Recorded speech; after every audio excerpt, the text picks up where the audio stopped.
Why we are being hounded, hunted, says Ekweremadu. Deputy Senate President, Chief Ekweremadu, Friday, said the President Muhammadu Buhari-led government is persecuting him and some others because of their demand for true democracy in Nigeria. He spoke in Enugu after thousands of residents marched through the streets to show anger over the siege laid on his residence and that of the Senate President, Bukola Saraki. The crowd had marched in Enugu metropolis and terminated at Ekweremadu's house where he addressed them upon his arrival from Abuja. He said the travails he had faced in recent times was over his insistence that the rule of law should prevail in the country. We need a country where court order will be obeyed. We are looking for a situation where people will be free to do their businesses anywhere in Nigeria without molestation, he said. Talking on the implication of keeping him indoors on Tuesday, Ekweremadu said that if they had succeeded in caging him and the Senate President, they would have tried to remove them. He added that the evil intent of the siege was to prevent the mass defection of the lawmakers that cross-carpeted. He spoke thus: "You are aware of the removal of the Senate mace by hoodlums on the day I was presiding earlier this year. So, for my people, this is the second time this kind of assault on democracy happening. And for my people, they believe they needed to wake up and say that enough is enough." On Tuesday, my house was besieged by over 200 security personnel in just and purported attempt to deliver a letter from the EFCC. That was too many for such an exercise. I believe there was another sinister motive besides delivering the letter. So, I couldn't go to do the work my constituents sent me to do and which my colleagues elected me to do. So, I wasn't the only person affected. The constituents were also affected because the mission they sent me to do was also affected. So, when I came in this afternoon, I saw my people in their numbers.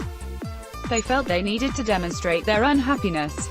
And you can see it was a peaceful, there was no molestation. The Solidarity March we saw this afternoon is indeed an example of how Nigerians should protest and pass across their message with maturity and without any kind of violence. We have had enough of violence. We have had enough of death, and we don't want to have it anymore. We need to peacefully have a change of this government so that Nigerians will have the full benefits of democracy. And the tenets of democracy will be all over the country. We want to see a country that is peaceful, that is united, where there is a rule of law, where there is a rule of law, no dividing line between the north and the south, between the Ajor and the Igbo, between the Beram and Fulani. In fact, we want a country we can live in peacefully. We don't want a situation where people find it extremely difficult to go from Abuja to Kaduna. That is unacceptable. So, we are looking for a situation where Nigerians live happily and they should be conscious of the fact that there is a government that is responsible enough to protect them and ensure that the protection of their lives and property, as enshrined in the Constitution, as a primary purpose of government is enthroned. We want it a country where court orders must be obeyed without any protest or people inducing it. You will believe me, this is not existing in Nigeria today. The whole world looks up Nigeria to be a leader in Africa, to show the way. That is why Mandela said that if we don't earn our respect as Nigeria, nobody would respect Africa. We cannot be leading from the back. That is why the struggle we are in now to ensure that democracy does not die is a worthy struggle. This, therefore, is an opportunity for me to advise the government that human rights must be respected, that there is justice to all, that there is fairness, and that there is equal opportunity for everyone in Nigeria. If we do that, Nigerians do not care whether you come from north or south. If you do that, Nigerians do not care where their president comes from.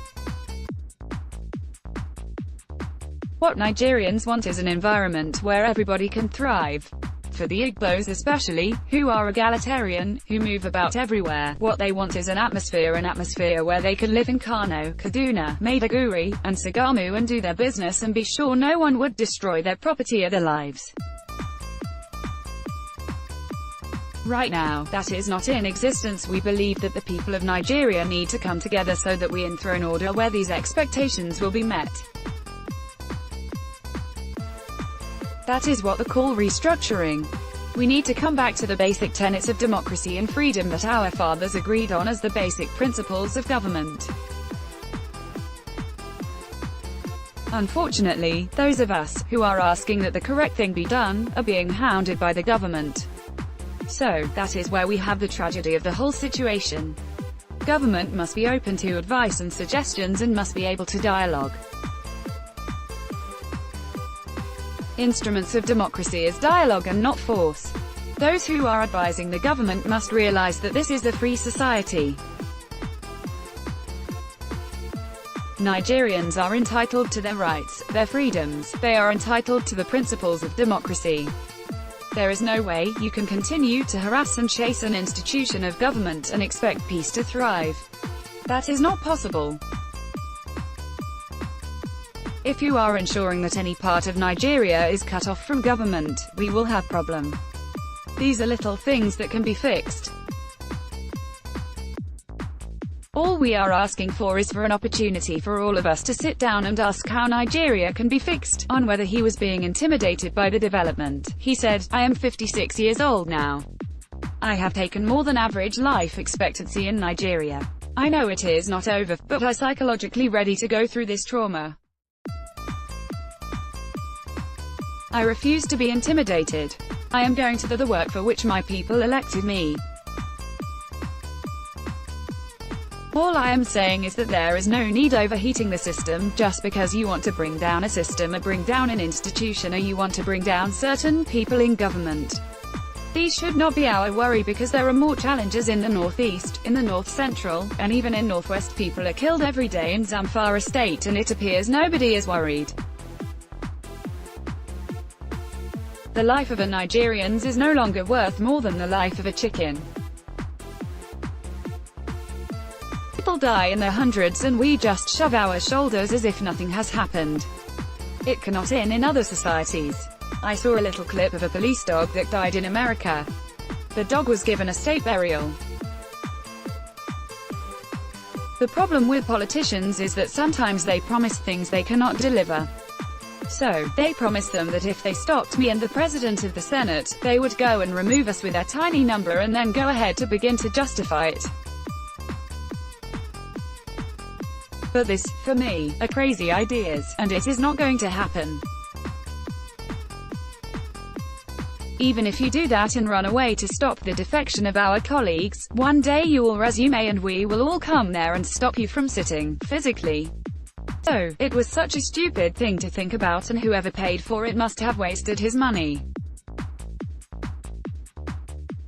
In the last Senate, I was presiding over a situation where the current President of the Senate and his colleagues left us and the heavens didn't fall. I had a situation where one Senator Masham, I think in the 4th or 5th Senate, who was in All Nigerian People's Party, ANPP, said he was moving to the People's Democratic Party, PDP. We announced it. The next day, he came back and said he was going back to the ANPP because he discovered that the umbrella had scattered. We all laughed and he went back. But now it is like war because some people want to move. I think that the earlier we agree that this is democracy, the better for all of us. We are not in a military regime. We can apply military tactics in a purely civilian environment. Earlier, speaking on why the people of the state came out in the numbers to demonstrate, the president of Oana's ND Igbo in Enugu State, Chief Alex Ogbonna said, the Igbos are very patient, dynamic, persevering and tolerant set of people, but they should not be pushed to the wall. The highest person the Igbos have in government today is Senator Ekweremadu, CFR, and ever since he took up the office of the Deputy President of the Senate by election by his fellow senators, he has faced a lot of persecutions. In the first place, he was dragged to the court on the false allegation of forgery of Senate standing rule. Later on, they sent policemen to ransack his residence in May last year. The other time, they attacked him on the highway, and there have been a lot of other persecutions. We trooped out in our numbers to welcome him because we want the powers that be to know that Senator Ekweremadu has a constituency. We want to let them know that when they make him unhappy, we are unhappy. We want to let them know that anything that happens to him, Igbos will not take it lightly. So, what you have seen here today is just like a sign that if anything happens to Senator Ekweremadu, it will not be easy. To cordon his residence and restrict movement of any kind within his building is not the best. It is Gestapo-like. So, we have gathered, 1, to give solidarity to him, to let him know that we are solidly behind him, to let him know that wherever he is going we are with him, to let him know that he should continue to work hard as he had been doing to protect democracy by the way he has been doing it. He is already a strong voice not only in the National Assembly but he is the voice of Nigeria, and we are in support of what he is doing in the National Assembly.